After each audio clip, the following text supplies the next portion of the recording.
Hi guys! Magandang umaga! Welcome back po dito sa Gandara sa channel for Showbiz Update. Andito na naman nga po akong muli nagbabalik. Ang nagmamaganda niya ko chismosang Kim Pao, wala na nga pong iba. Ang lokaret na si Gandara SRU upang magatid po sa inyo ng latest update and fresh happenings patungkol kina Kim Chiu and Paolo Avellino. At para nga po sa umagang ito, ang tatalakayin naman natin at pag-uusapan ay ang patungkol nga po sa Avellino family kung saan reunited daw po sila with Kim Chiu's family. Pero bago po ang lahat sa mga hindi pa nakaka-subscribe sa ating channel, maaari lamang na pinitip po ninyo ang subscribe button at notification bell natin na nariyan sa baba upang kayo po yung maging updated at ma-notify tuwing may bago tayong chika at balita hinggil sa Kim Pao.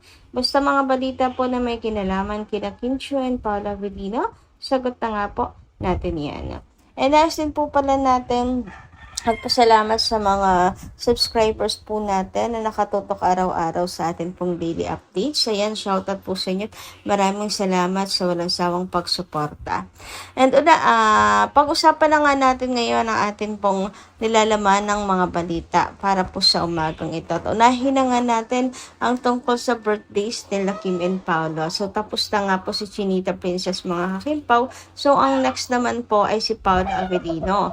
So, mukhang sa Canada, mga kakimpaw magsiselebrate sila Kim and Paolo. Lalo na kung hindi po agad-agad uuwi ang Kim Pao at mag-stay pa sa Canada. Sabi nga po dito, ayan, super bagay talaga sila Kim and Paolo. Na Taurus talaga both ang Kim Pao. Tapos 2 weeks lang ang gap between their birthdays.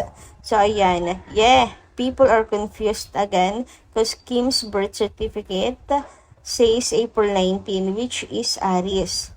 But her real birthday is actually April 29. I know someone like that celebrated birthday twice. Also, you can tell from Kim's personality, she's at a very Taurus female. Humble, charming, and cheerful. Ako rin mga kakimpaw, 2 birthday ko at asawa ko, 2 rin yung birthday. Mga mali po yung birth certificate. But anyway, ayun, may mga taong ganun po talaga, dalawang beses nagsiselebrate sa isang taon. Ako sa May 30 May 30 po ako magsiselebrate. Anyway, ayun na nga, balik tayo sa birthday ng Kim Pao. So, both Taurus ang dalawa.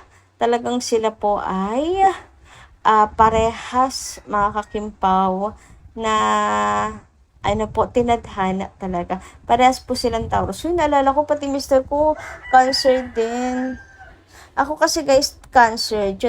June ka sa birthday ko, tapos yung asawa ko, July. So, both Cancer kaming dalawa. Hoy, tapos si Kim and Paolo, both Taurus. Hoy, talagang tinadhana talaga naman. Yan na yung mga signs mga kakimpawa. So, grabe, wala akong masabi sa sa destiny nila Kim and Paolo. Talagang magkakonekta yung destiny nilang dalawa, mga kakimpawa. Tapos, sabi pa nga ni Chinita Princess, diba, boy version niya, si Paolo Avellino. So, soulmate talaga silang dalawa. As in, tadhana na po ang nagdikta na sila ang para sa isa't isa. Huy!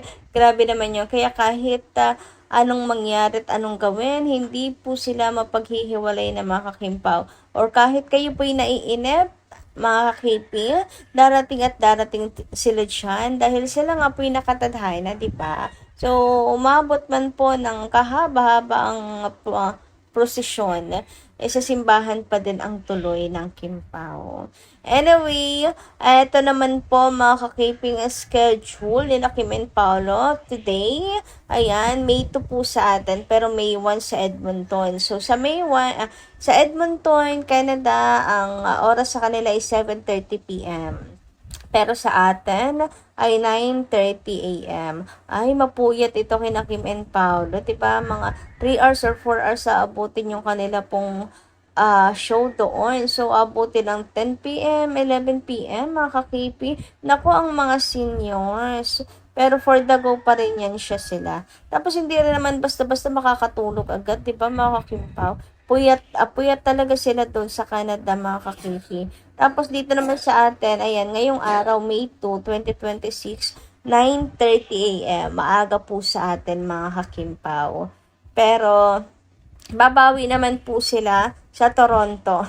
Kasi May 3 sa kanila po 5:30 p.m. So maaga-aga po sila makakatapos niyan. And sa tayo naman, ayan, sobrang aga tayong gigisingin kasi 5:30 a.m. ang oras po sa atin ng Toronto show nila mga kakimpaw. Pero ayos lang din po yun. Para sa morning person, tama lang naman po ang 5:30. Tamang kape habang nanonood po ng show nila Kim and Paolo. Anyway, dumako naman po tayo dito sa chika na ang buong ang buong Avellino family ay sumugod nga daw po ng Canada at nasa kabilang hotel daw po ang pamilya ni Avellino, ni Paula Avellino. And magkakasama sila ng Chu Fam Reunited for the support kina Kim and Paolo shows dito po sa Canada. Ayun, sabi dito, dumating na ang family Chu. Ang family daw ni Paolo nasa isang hotel na. Grabe ang sarap sa pakiramdam kapag kinasal na ang Kim Pao. Nasa Canada na sila. Ang chika both family nandun na ready na para bukas. Present nga rin anak ni Pau, si Derek Kayan Putol, si Derek Loren. Ayan, sana nandun ulit si Derek Loren na ng mga ka-KP. Anyway, ang post po dito ni Kikay, dumating na ang mag-asawa. Ang daming sumalubong sa kanila. May bit-bit na mga flowers and gifts. Yung aura talaga ng Kim Pao kakaiba. Yung pakiramdam na husband and wife na ang turingan nila.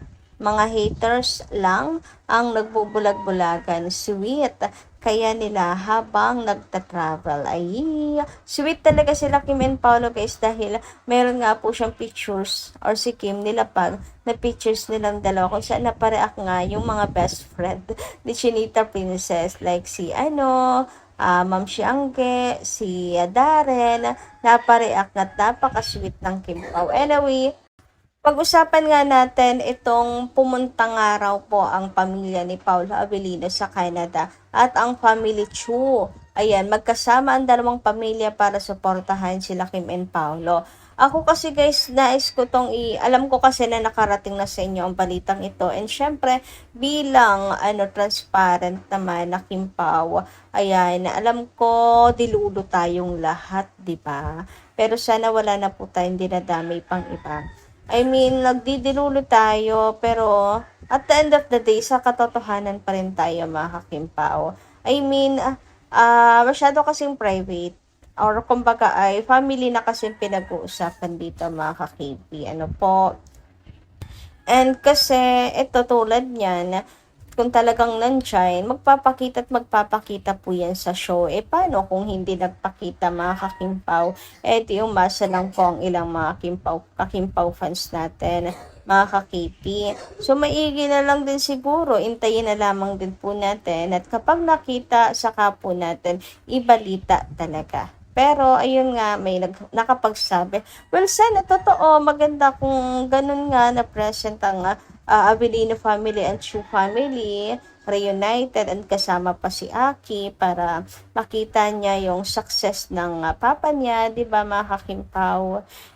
Pero, ayun, hintay na lang din po tayo sa mismong kaorasan kung nandun nga po sila. Mas maganda pa rin kasi ng bibigla. Like si Derek Loren, di ba? Pasabog, bigla pong sumulpo. At so yun lang, munting paalala lang din guys na wag po tayo basta-basta maniniwala agad-agad at aasa agad-agad. Tapos si Kim and Paolo po yung babatikusin, ang balik po ng hatred ay kay Kim and Paolo, sasabihin niloloko lang at pinapaasa lang ang mga fans, which is ang totoo naman, umasa at nagdilulo lang talaga tayo.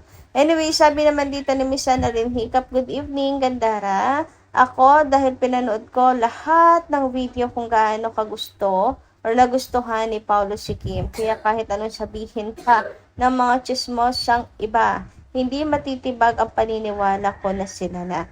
Kim Pao forever. Grabe. Talagang to si Miss Annalyn Hiccup, nag-spread lamang po siya ng good vibes no?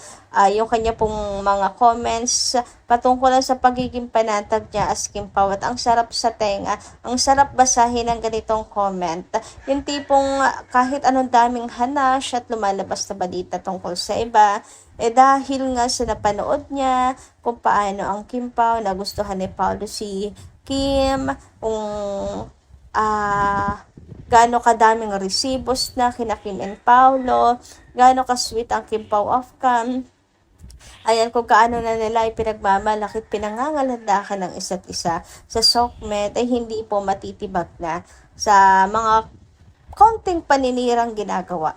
Maliit na paninira. Yung iba kasi mabilis po talagang bumigay. Pero hindi naman natin sila masisisi, di ba? May kanya-kanya naman po talaga tayong damdamin. I mean, may mga strong talaga na personality at may mga mahinang nilalang. Pero, ayun nga, ang advice na lang natin sa ilang mahinang nilalang, mga kakimpaw, is wag na lang pong mang-bluetooth pa ng mga panghihinala at bad vibes sa iba. Ayun lang. So, yun lang po muna ang ating update ngayong umagang ito. Maraming salamat po sa inyong pakikinig at kita-kits po tayo muli sa mga susunod pa natin, chika. Maraming salamat at mag-iingat po kayo palagi.